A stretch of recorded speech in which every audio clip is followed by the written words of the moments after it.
I'm really good at connecting with anybody anywhere, but I just can't seem to get them to the next step. So, what do you say? I'll repeat it. You're pretty good at what? I can connect to anybody anywhere, go to the store, go whatever, so I can get contact information, I can get that first part, but then it just seems to hit a wall and I've lost interest. So do you work on their why right away, or what do you do? Well, the first thing she asked, she can connect with them, she can get them started, but take them the next step is the next step, right? Or are you talking about, have you signed them up already? No, I'm talking about can't get them to the main video. Okay, so I don't know. Now, I'll tell you this. The baseball system is how you build this business. I don't even know what to tell you if we're not playing baseball. I don't have any answers for you. So whether that's a VOD or whether that's a live first base, some people play the 3-minute little video, whatever, if that's what you do.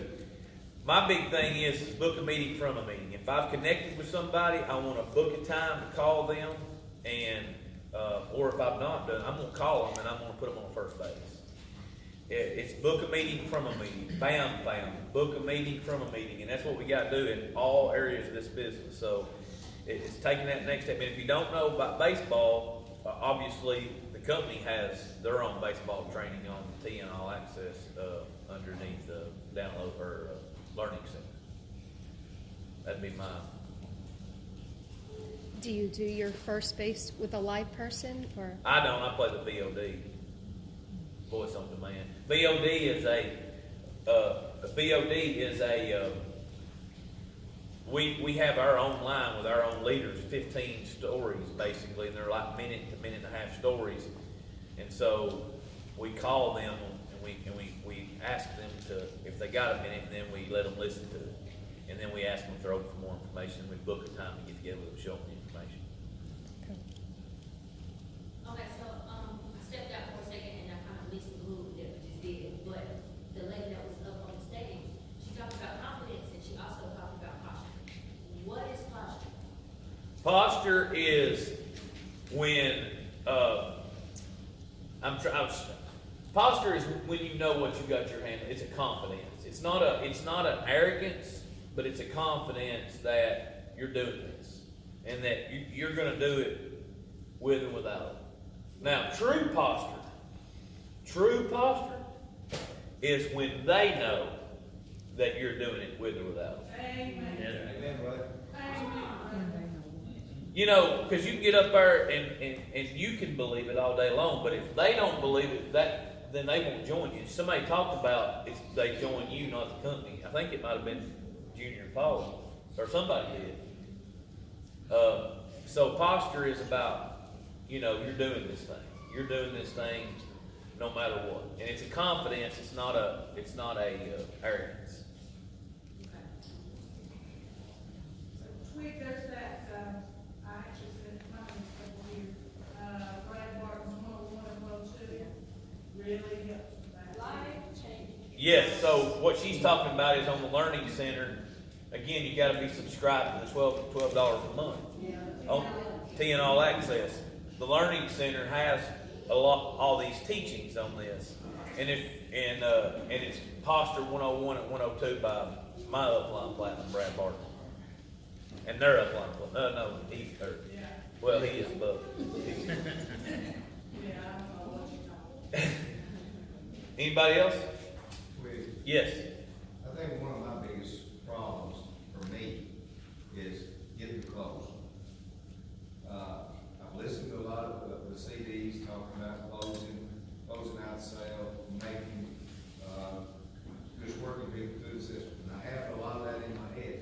But when I go into the presentation, I end up forgetting it a lot of times. And I remember parts of it. You have a system, and I think I got a pretty good answer for this myself. But I'm going to be curious to see what your system is as far as going through the flows and what maybe yours would be. I've recently heard something that I like, and I don't know where I heard it at, but when I get through there, first off, I've already talked about closing the sale.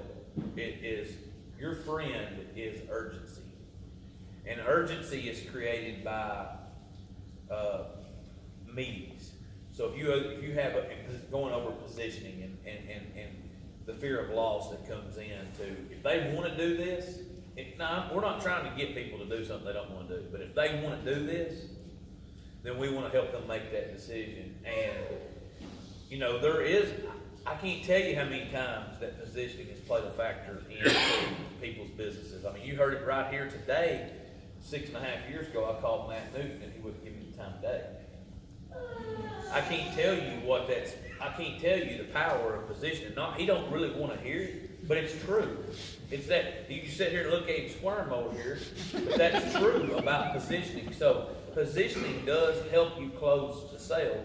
But on top of that is, I truly believe that everybody wants to build this business. I believe that when they see it, they do. Now, they also have some reasons they don't want to. Listen to me.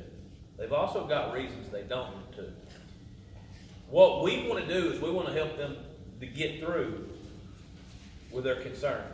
We're not trying to sign them up unless they're the right people. If they want to do this and they have some concerns and they have some things keeping them from making that decision, if we can help them, we're going to. If we can't, we won't. We're not going to put our thumb on them and do that. So if they have concerns, let's say, well, it's about money. Okay, well, let's talk about that. Let's talk about that. Let's talk about what our options are. Well, it's time. Okay, let's talk about how you spend your time. Let's talk about, could you fit this in? And let's help them with those concerns. Once the concerns are addressed, and you ain't got to say, hey, you got to do this right now. You just sit down with them, kitchen table, look over and say, what is it that's keeping you from saying yes to something that you said you wanted to do, you liked it? And work them through that. And that's really what it boils down to. So, in my opinion, all the kitchen clothes and all the best closers and all the CDs that are out there, there's some really good stuff out there that can help you close it. Truthfully, I just want to get people on board that want to join me. And I want to help them through concerns. If I help them through concerns, they're going to join me because they're going to know that we're doing this thing. And it's about sitting down with that intimate and working through yeah. I got a comment and a question. One of the things too, Russell Terry taught me, he says, you know, when you're showing positioning, is to have your list out there with you. So you can say, hey, I've got these meetings set up here for this week, and these people join. So you're creating a sense of urgency. And then also, to go outside and let those people have time to talk while they're not there, that'll help from keeping you having to follow up and come back another day to let that excitement go down. So then you come back in, like you said, you know, what questions can I answer for you to get a spot on our team today and go over those concerns. But I really like the part pulling the list out and showing the calendar, you know, so here you go.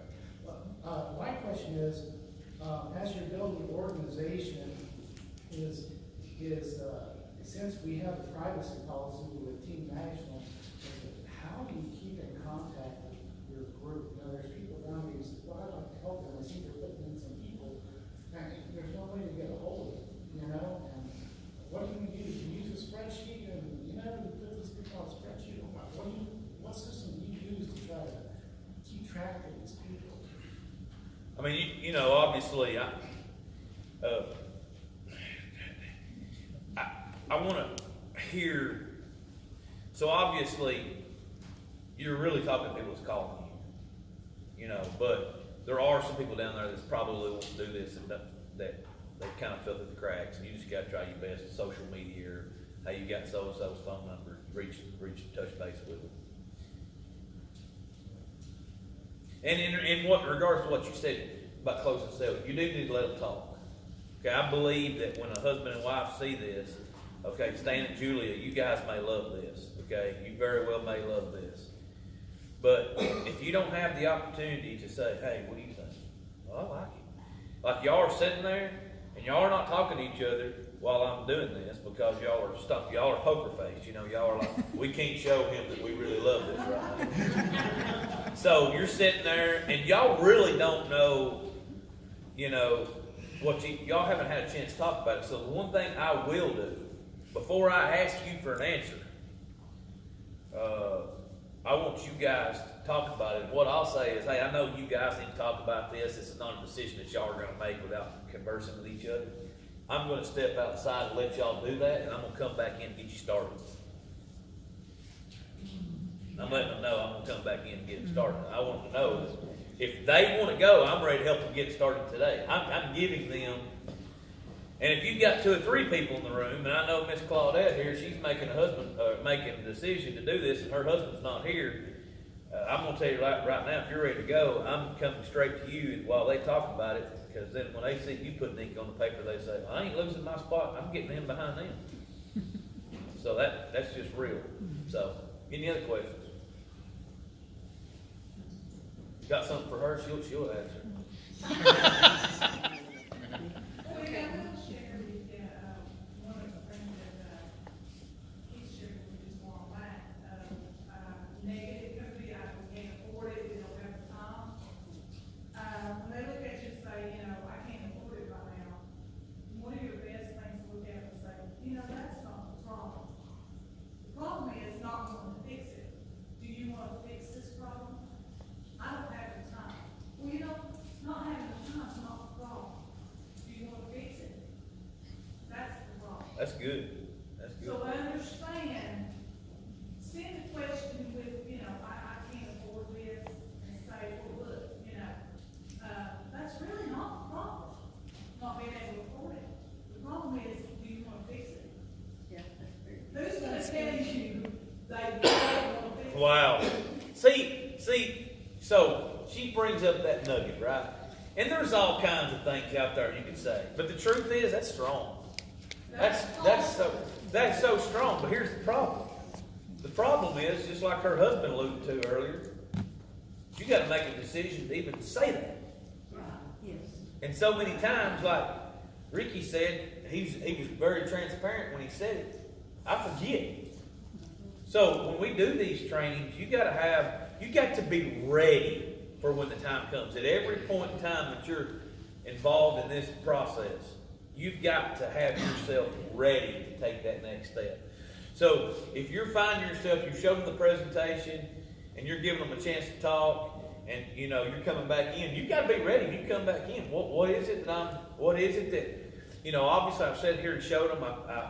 They interacted with me. I feel like I know where they're at. You know, what do I think some of their concerns are going to be based on the questions that they ask, and then how am I ready to respond when I go in and ask that question? I already know. Well, they're probably going to say they don't have the money. So then, well, that's not the problem. You could have that already, and it's real. It's real, and until you get to the point. Now, here's what happens when you get to the point to where you can go into a room and you can just have a conversation, and none of it's like you didn't have to, like, what would I say? Like you're just talking with them, like anybody, and then you're able to have those conversations. And Ricky, things like she says comes out because it's real, and it's, you know, you heard it said, so you think, oh, that's good, I'll say that next time I go in. But at some point, it becomes a part of your conversation. Did you, Miss Jamie, did you raise your hand? Okay, so, say like, I call everybody that I know. That's good. That's a good decision. How do I make it personal with somebody that I don't know?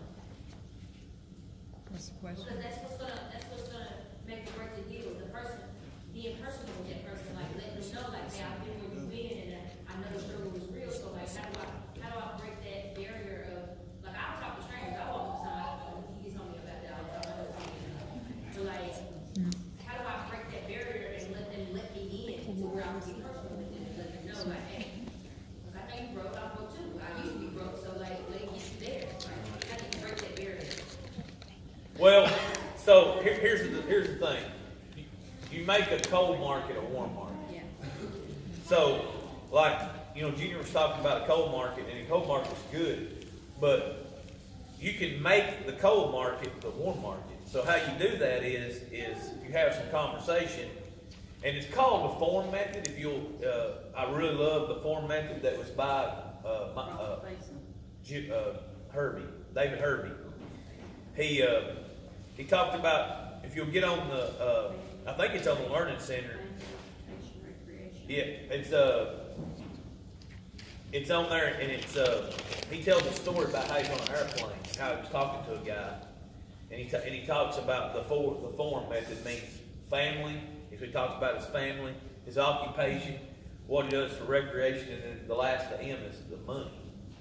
And so if you'll go on there and listen to that, basically he's asking questions, and then now when he's asking questions, he's able to have a conversation, and he's able to use the information that's been given to him in order to prospect the guy if he sees fit. If he sees that the guy's a candidate, you know, I mean, hey, even though we're willing to talk to everybody, if I ever get into a situation to where there's a lot of those ping pong balls in there, I don't know that I'm necessarily, hey, bottom line is, if they're negative, you're going to have to help get that out of them, and that's a chore.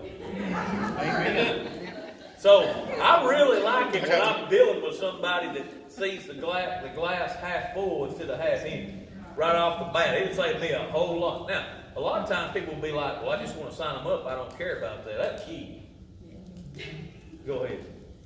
What do you respond when they say, I want to research it? Well, I think that's a good thing. I think research is always good. What are some of the things that I might help answer? You know, what kind of research do you need? Other than that, this is a good thing. Other than the research part, what other concerns do you have? What else would hold you back from joining us tonight? What are any other things?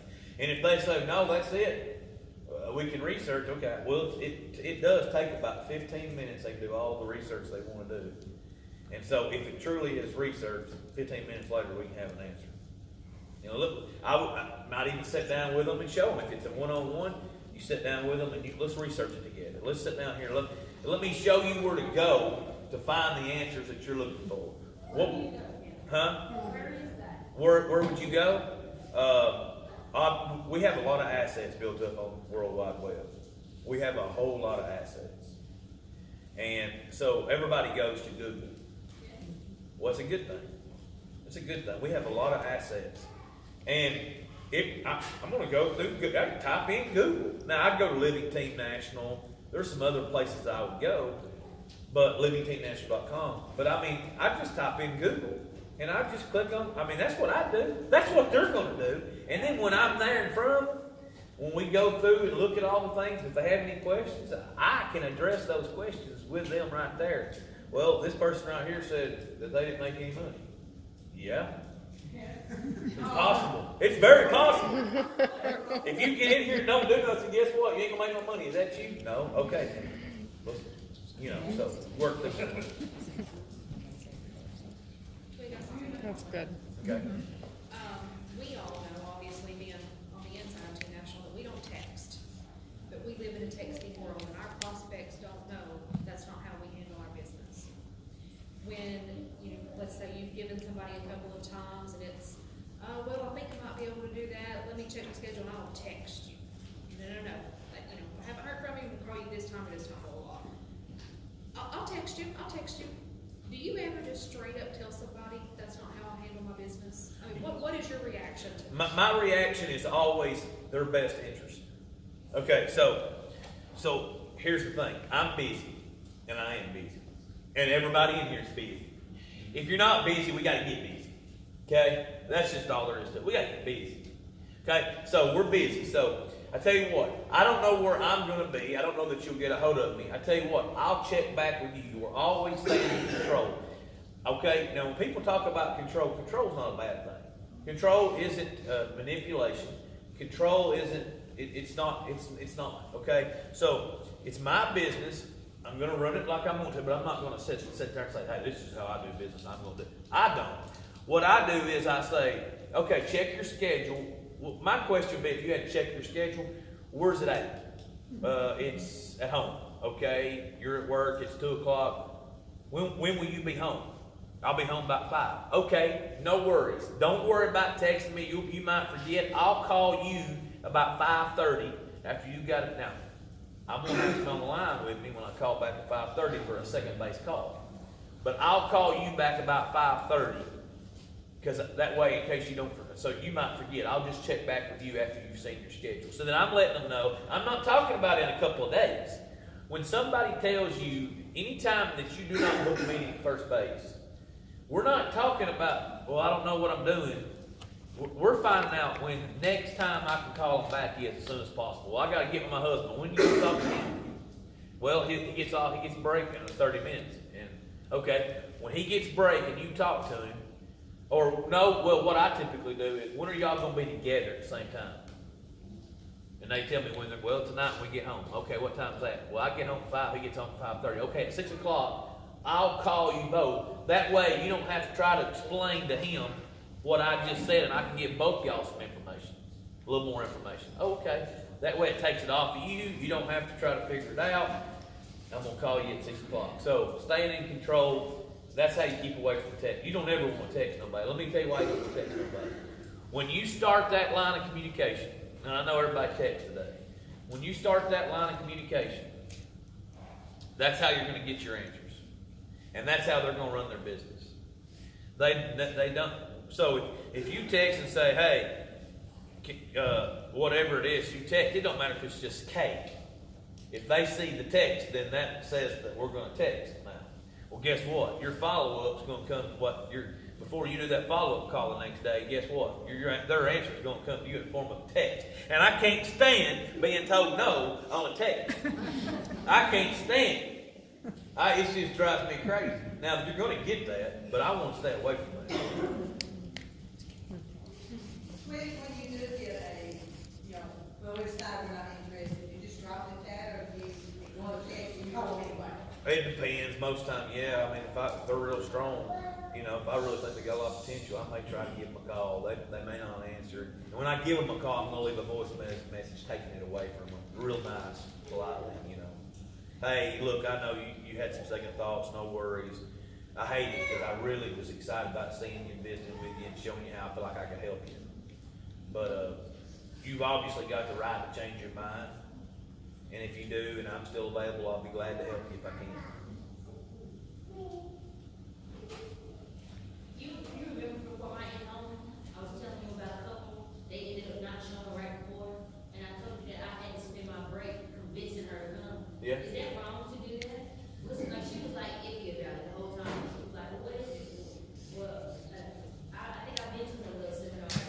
Like, she assumed that we were going to be forcing her to buy something like maybe a timeshare, like, you gotta sit through this 90 minutes, And I sat on the phone with her and let her know, like, look, this is just something I want to show you. If you decide to like, I'm not gonna force you to buy anything, you're not obligated or anything. Is it wrong to prep them before the meeting?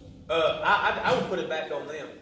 I would put it back on them. I'd say, hey, look, you know who I am? Like, they're your refrigerator friends. Yeah. How long you been knowing me? How many times have I made you feel uncomfortable? How many times have I tried to pressure you into something? How good of friends are we? How much do you love me? Right.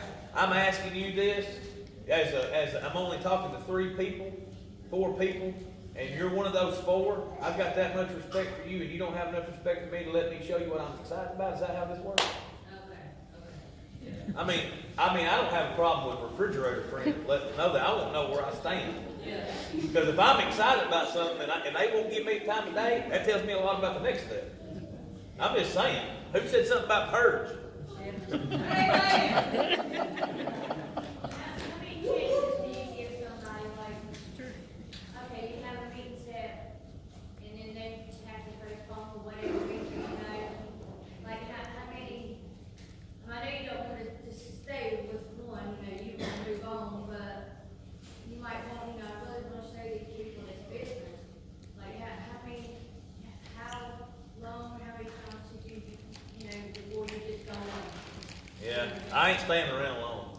I mean, like with Jamie, what she was saying is, if it's close to somebody like that, I might, try a little. But outside of that, I mean, I ain't gonna try to convince nobody.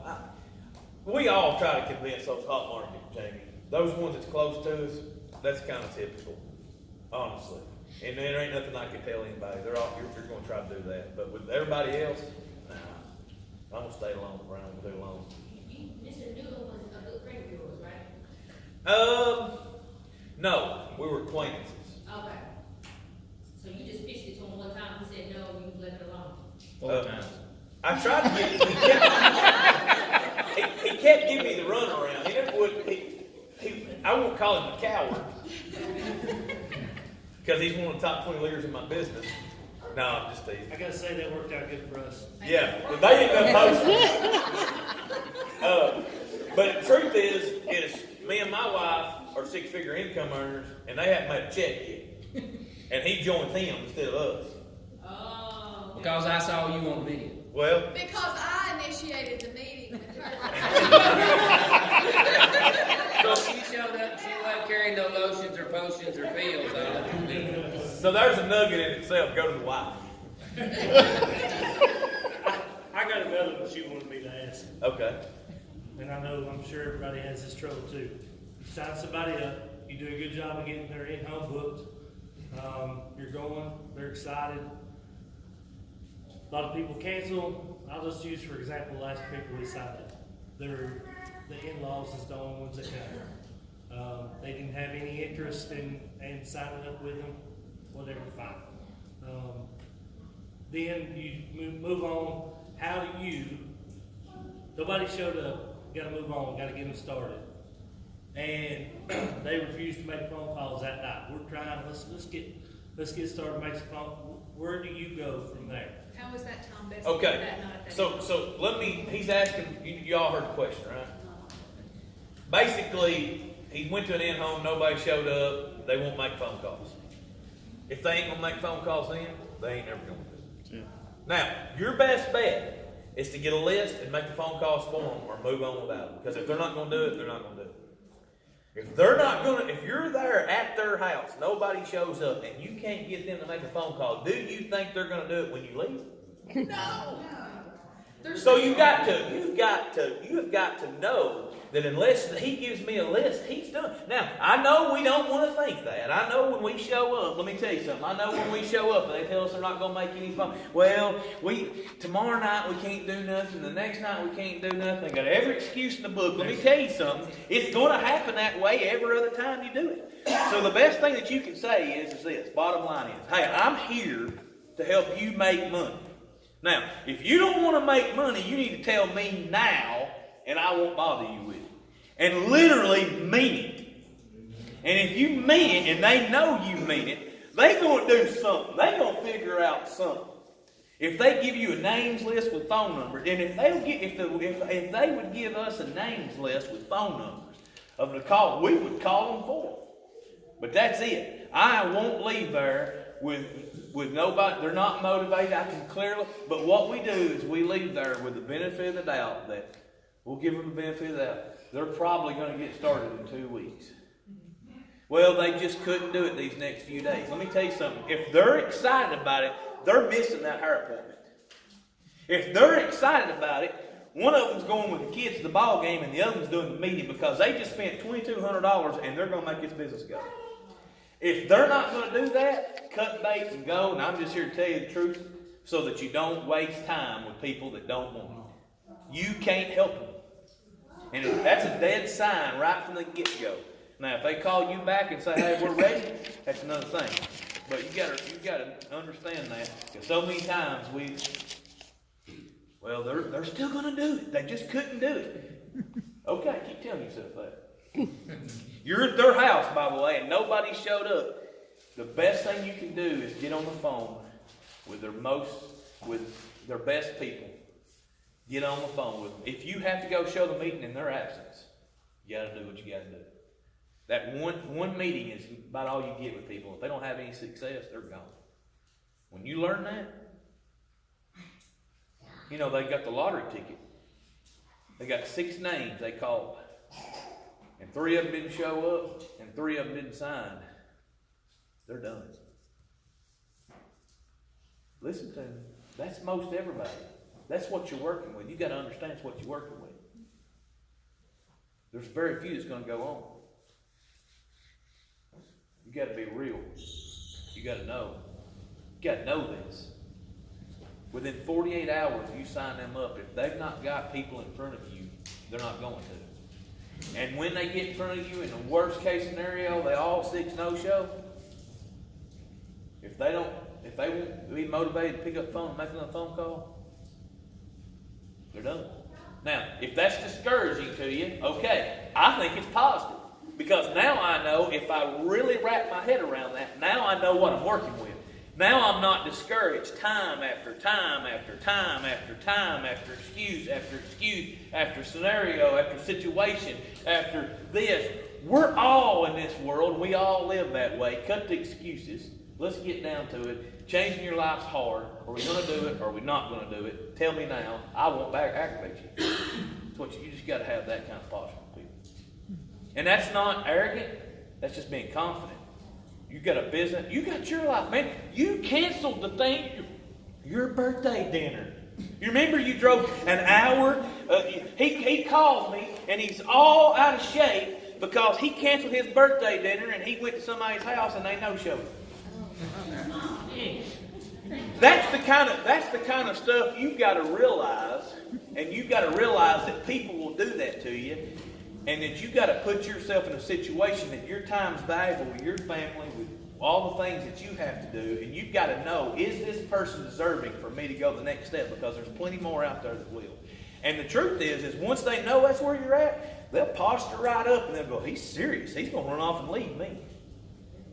And once they get that, now I know some people in here, we can talk about that all day long. I know a lot of people in here that never hear the gun go off. We got to get ourselves into a situation to where we at least know who these people are.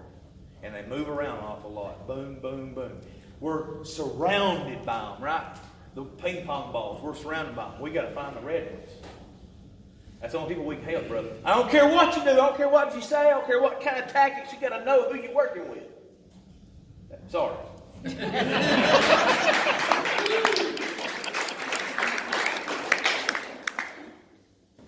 She's wanting to answer a question. Sorry. No, you're good. On his, is there a script for calling somebody else's people? Or do you do it? 'Cause I'm that's not real good at that because I've not done a lot of that. You did good that night with mine. Did I? I got a script. What was the question with you? Does she have a script?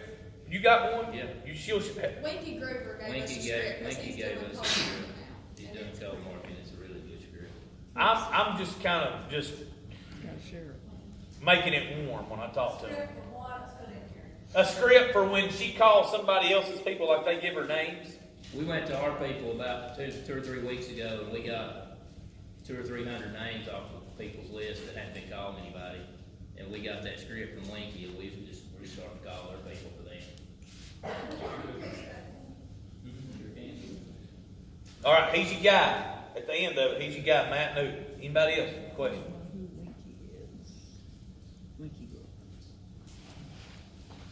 Craig, what do you do when you have a couple and Ashley's the wife, all about doing it, yeah, she has Bob, Ashley's inviting her to a meeting. So the husband says, we won't help.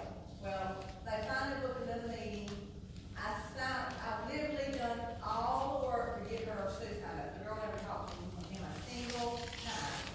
And she still just, we won't do this, you know. What do you do? You know?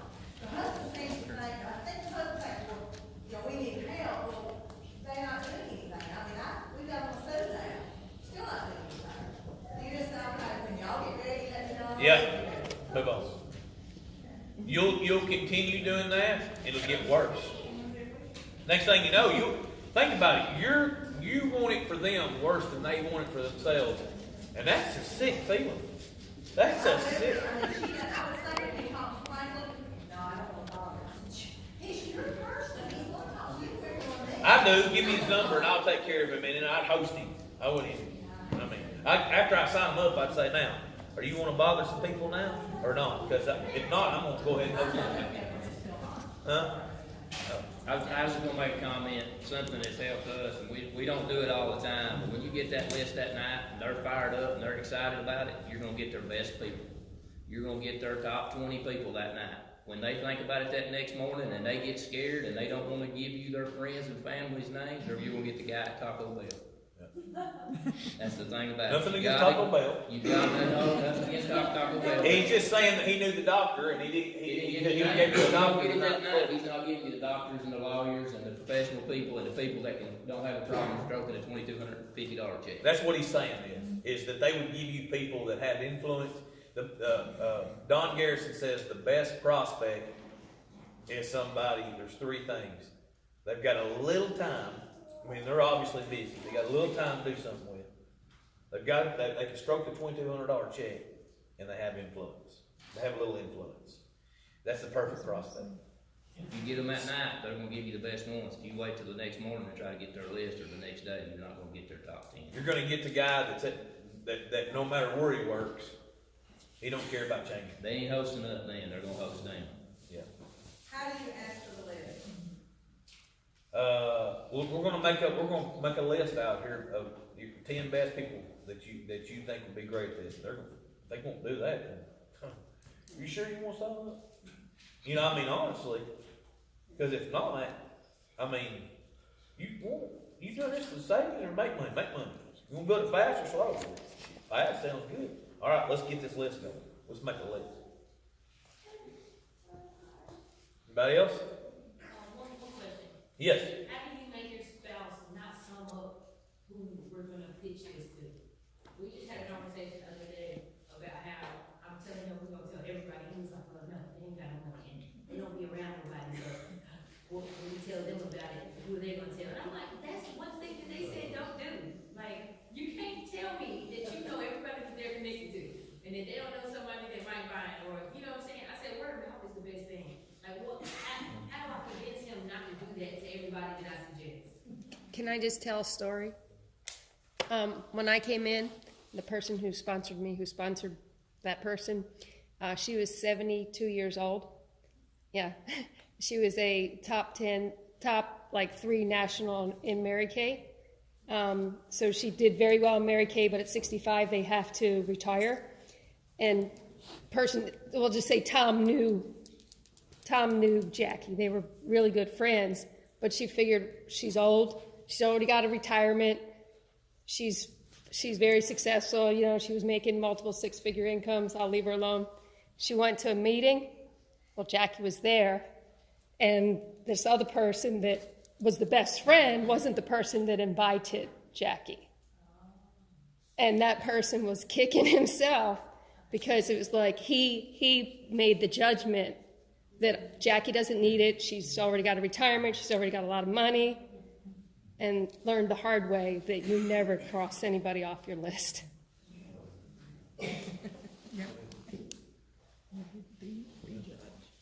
Well, I'm glad they didn't pre-qualify us. I'm serious, because we'd have been those people that they would have said, "Well, they ain't got the money to do it." We were those people. That's who we were. I mean, so you just gotta, like she said, you gotta give them the opportunity to make the decision for themselves. Don't make it for them. Redline said at that Super Saturday or that Super Retreat we went to, Game Changer, he said, don't be afraid of people telling you no, you better be afraid of people telling somebody else yes. Oh yeah. That's good.